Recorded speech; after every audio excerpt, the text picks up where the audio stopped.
Greenland is the world's largest island, a land of ancient ice, and home to just 56,000 people.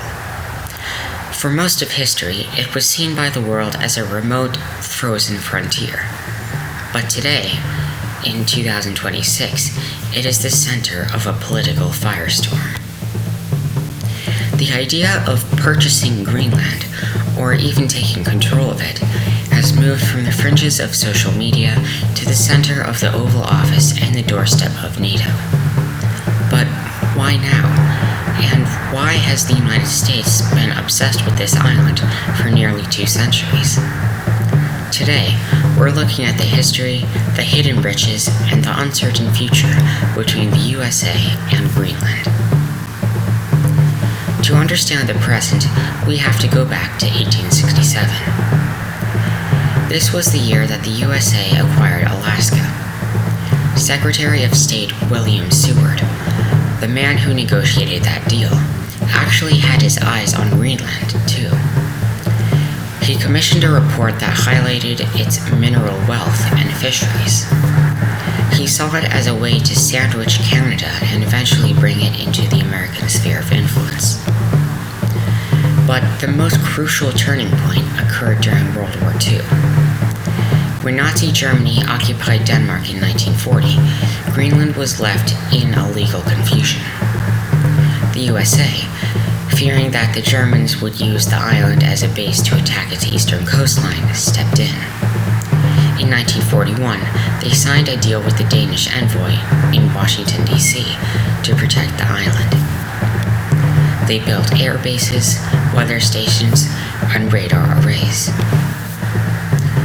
By 1946, President Harold Truman realized just how important that land was. He offered Denmark $100 million worth of gold to buy the island outright.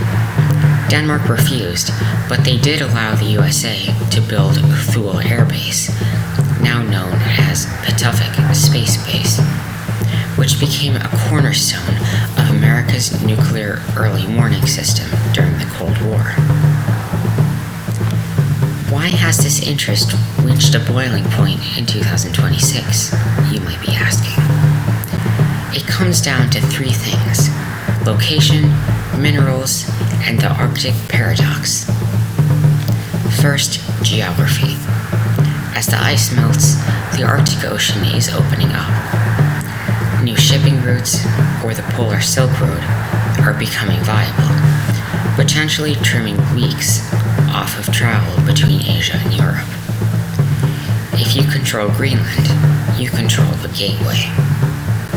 Secondly, the minerals. Greenland is a treasure trove of rare earth elements: lithium, neodymium, and zirconium. These are not just for phones, they are essential for fighter jets and the green energy transition. Right now, China dominates this market. The US sees Greenland as the key to breaking that monopoly. And third, the Golden Dome.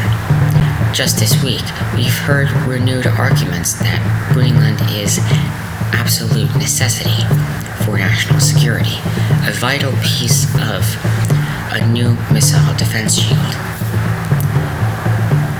But this isn't just a real estate deal anymore. The rhetoric has shifted. We're hearing terms like American expansionism and even whispers of contingency plans for more direct action. The reaction from the world has been swift. Denmark and Greenlandic leaders have stood unified, stating clearly, Greenland is not for sale.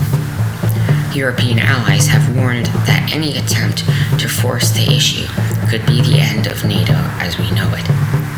So, what does this mean for the future? We are looking at a fundamental shift in how the USA views its neighbors. Is the Arctic the next South China Sea, a place where sovereignty is secondary to strategic necessity?